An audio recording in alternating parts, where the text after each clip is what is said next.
Welcome very much to the very last talk of this year's experience. It's been 3 days that were packed with new information and interesting talks. It was really nice, and now I have the honor to do the very last talk here. Can you already spot me in the picture? Like where is Waldo? I'm here. I'm your host for this talk. I'm Matt Fasola. I work with BrainTech since 11 years now, and could have many very interesting projects already during that time. And this story that I'm going to tell here is one that started 1.5 years ago when we started a project with a medical supply company in Germany. And they trade medical goods, so they purchase and sell it. And it was a very interesting journey. More interesting than we thought in the beginning, and that's why I want to have to talk about that. A quick word about BrainTech. BrainTech is one of the old partners that Odoo has. We're a very experienced company that already had 400 clients and brought them digitized with Odoo. We have roughly 85 employees in 16 locations all over Europe, really. And we have been several times a gold partner, and even more times we were nominees for this. A quick overview over the agenda of today's talk. I want to do a little introduction first to explain the case, what we've been working with this client. Then I would like to explain the basic setup that we did for this project. How we approached it. Then special focus is the product management, that is paramount in this kind of industry. There were quite some purchase tweaks that we had to do in order to get everything running as it should. Then, of course, the core of the whole thing is the replenishment. Also there, we added some tweaks. We saw already in this experience, in Odoo 19, of course, the replenishments got a lot of love as well, and they got improvements. Not sure if all of those improvements would have been enough for this client. You can judge yourself. Then we will go into the operations, how that looks in the real world when they work with it. Have a little dip into the reporting. It's also very crucial for this kind of trading company, and then have the conclusion in the end. So the main challenge is that you have with a medical supply company, it's just a trading company. So their goal is mainly having a market liquidity of the medical goods that they trade. So their ultimate goal is to keep the supply side keeping up with the demand side. That's why the supply side is really under pressure there, and it's really tough to actually meet everyday's goals. And then because it's a trading company, the efficiency is super important, because the margins obviously are not very high. There is all kind of work that goes into it, and it's really important that you stay efficient and that you also have a very efficient reporting into your margins and the availability of products. And then, because it's medical product, it's also an important point that you stay legal. Products cannot just be traded at any time. Products need to be legal, and quality assurance needs to be done before you can trade it.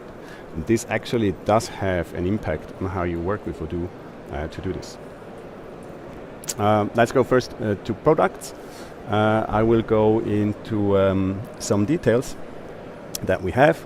I said we look into products, we look quickly into the warehouses, how it's set up, how the product management is done, how replenishment rules are kept on track, how we keep track on transfers. It's quite an important thing, this, because it's not just that you do purchase orders and sales orders. In the end, there is the goods that need to be transported, and that needs to be in line. So here is not only the price, but it's also the timing, of course, of that. We can go directly over to a little demo setup that we did. just to see how it's working. So let's go quickly into products. We can go through in purchasing, for example. So what we have here, we have added a few more fields because they're important in the medical sector, so that you have like legal numbers that you need, and that you can do that. Then on the product side, we have added a few features because it's important, as I said, that products are actually really configured well so that it works, so that you have your price rules really set, that all the important information is there before you trade it, and it needs a certificate and it needs a quality assurance and so on. So it's really important that you can make sure nobody is trading them. If you select that a product cannot be purchased, for example, then the purchasing tab will just vanish. Of course, that's normal in Odoo, but in this case, and here is a second Odoo where we have the same setup but with our tweaks installed, is that when you click on can be purchased or can be sold, these tabs will stay. Why is that? Because during the phase where the product actually cannot be purchased and cannot be sold, still people need to work on all those information to make sure that all information is there once it's needed. Then we have, for example, the warehouse setup. Just a quick overview here, what we did in the warehouse. In the warehouse we have a very typical setup.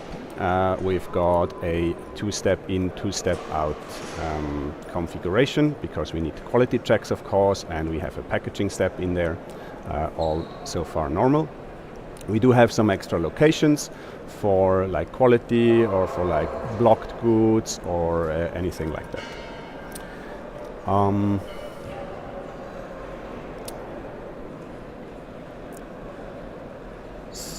Then we have a lot of extra location, a lot of small locations that are in there, of course, because every shelf and everything is in there. We have there a little bit extra. We have like forklift locations. That is for operations, smooth operations in the end, where you have to have the certain tools to get to those stuff. For the demo, I did not configure all the thousands of shelves and locations that we have in there, of course.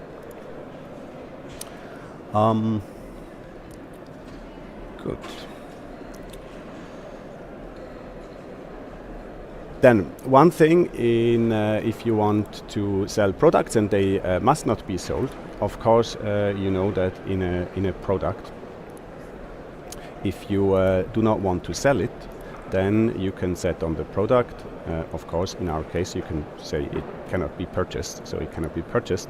Or in purchase as well, we can block a product. It's not installed here. Let me quickly switch that on.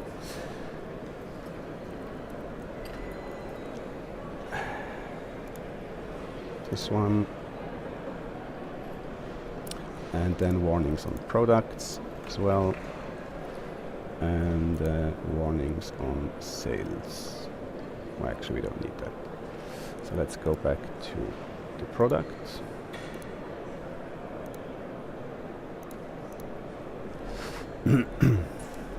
So now we should be able to block it, so we can do that here. We can warn or we can block. This product cannot be purchased. Now if I take this product and I want to order it again,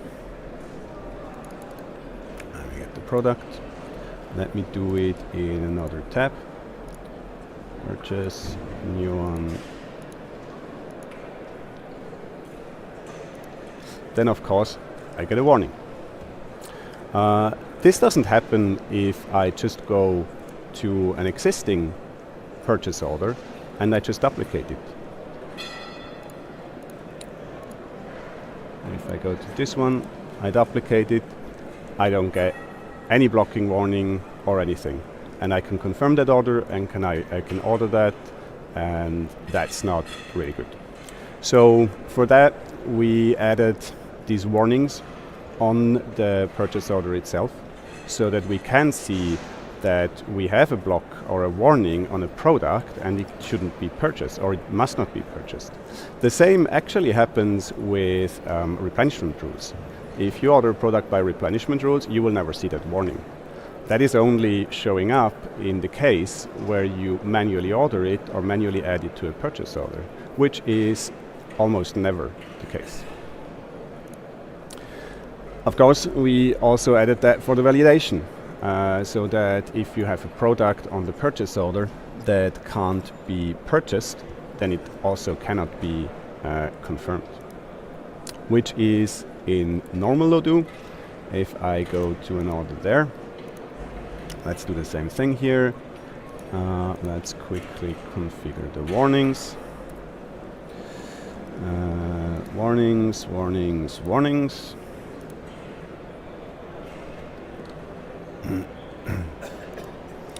And now we reload that quickly just to be sure. We duplicate it, we have no warning here, we can confirm the order, and the product is ordered despite it shouldn't be purchased. We did a little bit more integration on that, so if you remove the can be purchased flag on the product, then as well a blocking message is set, even if it wasn't set before. Like, let's take away and put that, and then we see blocking message will automatically be added. Has to be done carefully because someone could have added a blocking message before manually. So there is a lot of configuration that goes into that, and actually our client was very helpful to give us very valuable feedback on how to do that in a way that really works in everyday's life. Order points. Order points obviously is a very important thing. As we heard in this experience as well, we do have the stock order points. They are usually in inventory, in operations, replenishment. Yes, order points. They're still there since 7 or so. They used to be called order points. I think the name changed over the time quite a bit. The technical name is still order points, and that's why you see the OP/ when you use the order points as a sequence that comes up there. The order points did improve a lot since 7, and I really like to work with them. They're really handy, but still for this case where they work every day, daily, it's basically their main tool on how to work with it. We had to improve that a little bit more. One thing is that in a trading company, it's not the inventory manager that does the replenishment.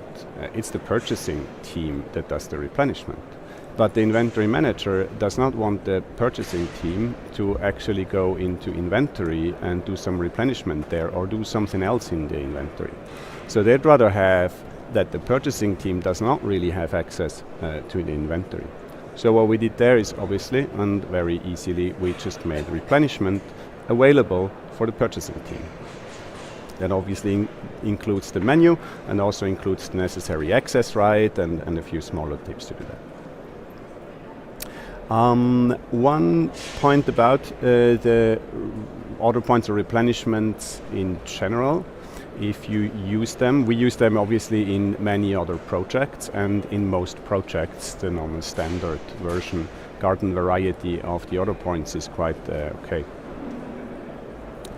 In those cases, as you know, it's also possible that Odoo, and we saw that in demo this week, the Odoo will create your replenishment rules automatically for you if you have not enough stock on a location that is marked so that the replenishment rule should be created. I, though, do not really advise to work with that because it is for the user in everyday's life, it is really not obvious what happens behind the scenes. So one day you have your replenishment rule there, one day it's not there, and it's hard to keep an overview and be sure that you have enough stock in different locations if the replenishment rules just vanish and be recreated whenever. Also, they lose basically your own settings. So what we did here is we imported for every product the replenishment rules, and I would recommend that for everyone, not only in this context.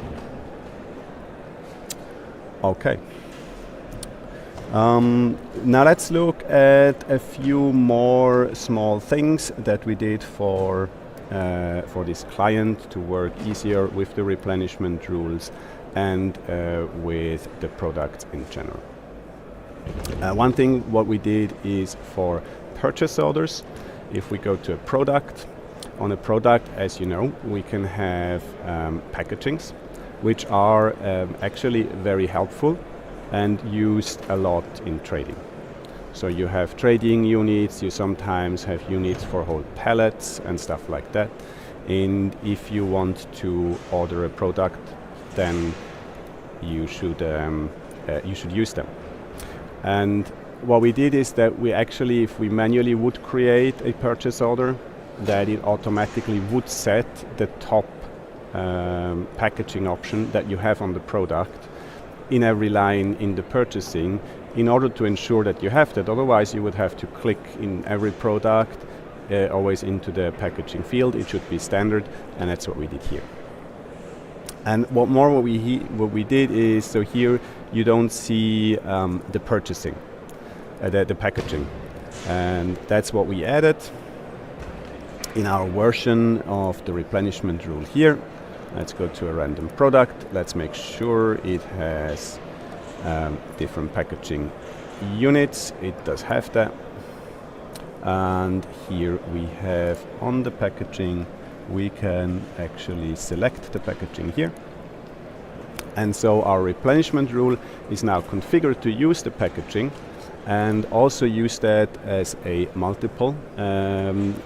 Make sure that what ordered is using the packaging, and if we use it and we order it, then on the purchase order that's created, also the purchasing is set. So in this case, it didn't use the multiple, or it was overwritten before, but now I have the packaging automatically set. Then one very important part that we had is when we create an order, when we confirm an order, what often happens is, before we confirm it, of course, the price would be negotiated. We have a price lists, we have a lot of price lists, of course, but it's trading. There's a spot market, prices go up and down, and they are going to be negotiated with the suppliers. What then also happens is that you have a quantity that is negotiated and a date when the reception should be. And what Odoo in standard doesn't really account for, but in practice, in this context, it happens a lot, is that things have to get renegotiated. So it often happens that they maybe can reorder a bit more because they get more demand for a supplier and from a customer, and the supplier actually can deliver more. So they would adjust that. Now what happens here is that Odoo would, in certain cases, change the unit price. Because of course, the vendor price lists are quantity sensitive. So if we have a higher quantity or a lower quantity or any other quantity, the price is recalculated. And it even does that if the purchase order is already confirmed. But that's bad because it's a negotiated price, and now the user wouldn't even know what the price was that they negotiated because it just got overwritten. So that's something that we changed. When we change the quantity, we cannot just switch that off. Well, it's a difficult case because, as said, we can have different prices for 10, 100 or 1,000 pieces. So if initially we change the price, because initially it's always one, then we have to update the price. But we added several rules. For example, we only update the price if the price that is set now on the purchase order line actually corresponds to the price that would be the price list price. Otherwise, it's considered to be a negotiated price and it would not be changed. So if I would have 3 instead of 325 here, I would have that. And I also have an icon here so that I can see what the last prices were. The same with the reception date, which also would be recalculated when I change the quantity in Odoo, and that's something that we took out.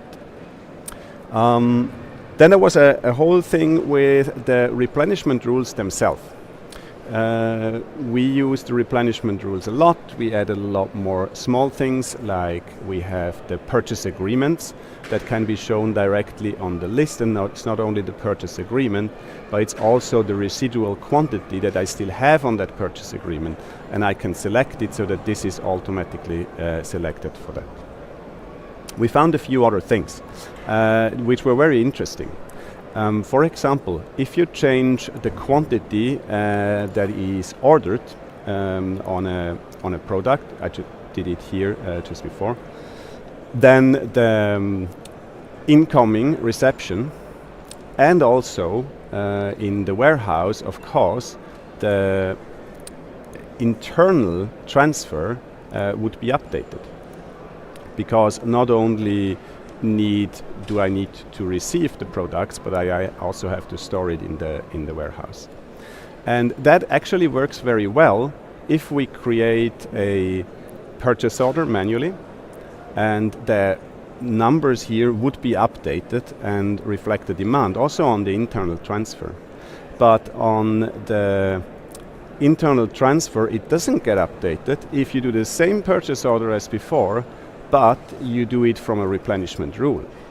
And as I just said, it's like replenishment rules are the normal mode how I work in this case. They're so crucial. They're a really, really handy tool. But as soon as I use them, the internal transfers don't work anymore. That was in 17. I'm very curious to find out if that's fixed in 19 or if it's still the case in this special circumstance. And that's something that actually cost us quite some time to fix that, to find the bug and to fix them. But it does work now, so I can change the quantities on a purchase order, and all the chained moves will now update. And the reason is just because how Odoo, at least in 17, did all the transfers and linked them together. You have different procurement groups, etc., and that makes all the difference. That was the overview over the demo. So these are all the areas where we had to work with the client to find out these little tiny things that one in a normal circumstance, and we did a lot of trading before in Odoo, we never found out. But in this high volume case, we actually got to this. So as a summary, main challenges that we faced is like the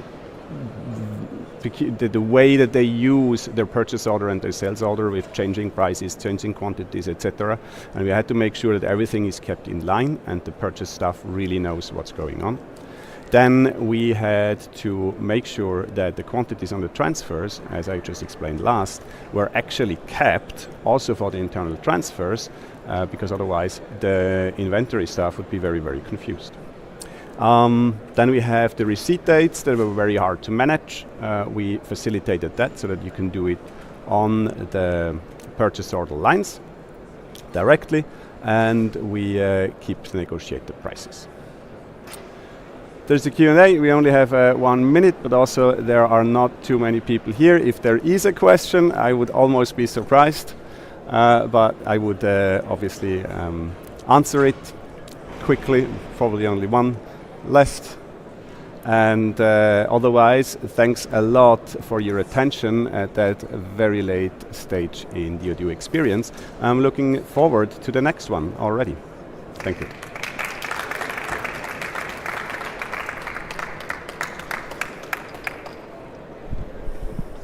So we have questions actually. Oh, we have. I'm not. Yeah. What do you think of the new version 19 reamplish, Yeah, it feature. looked very, very good. So I'm really, it looks good on first sight, but 17 looked good on first sight. And actually we have to give it the full test with the test cases that we had here to see how it works. Okay, and so people cheering and say amazing. Thank you. Maybe we can wait. No more question. Thanks very much. Then I wish everyone a safe return.